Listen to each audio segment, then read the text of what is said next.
કોંગ્રેસના સમયમાં 12 લાખ પર 2.60 લાખ ઇન્કમ ટેક્સ હતો. પીએમ મોદીએ બજેટનું ગણિત સમજાવ્યું.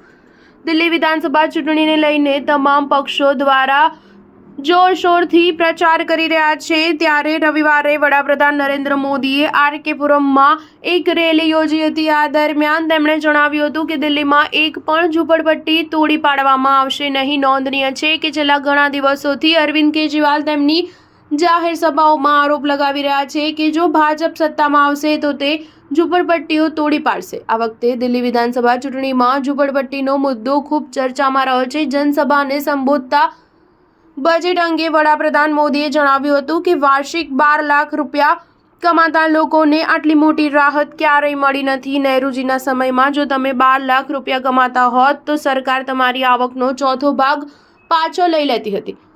ઇન્દિરા ગાંધીની સરકારમાં જો તમે 12 લાખ રૂપિયા કમાતા હોત તો તમારે 10 લાખ રૂપિયા સુધી ચૂકવવા પડતા. 10 થી 12 વર્ષ પહેલા કોંગ્રેસ સરકારમાં જો તમે 12 લાખ રૂપિયા કમાતા હોત તો તમારે 2,60,000 રૂપિયા ટેક્સમાં પાછા ચૂકવવા પડતા હતા. વડાપ્રધાન મોદીએ જણાવ્યું હતું કે એક તરફ આપત્તિની ખોટી જાહેરાતો છે તો બીજી તરફ તમારા સેવક મોદી છે.